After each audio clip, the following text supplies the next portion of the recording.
আজকে 4টি উপকরণ দিয়ে বাঙালিদের একটা প্রসিদ্ধ মিষ্টি কালাকাঁদ বানিয়ে আপনাদেরকে দেখাবো খুব সহজ পদ্ধতিতে, যেটা আমরা দোকানে এক একটা 8 টাকা বা 10 টাকা পিস খেয়ে থাকি।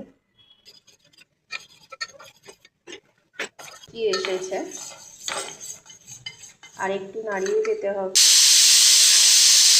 চিনি দিইনি, যেহেতু আমরা চিনি খাই না, সেহেতু চিনি অনেকটাই শুকিয়ে এসেছে পরিমাণে। বাড়িতে এইভাবে সুন্দর করে গরম জিনিসটাকে আসছে না, এটা প্রপার সেট হয়েছে। এখানে কালারটা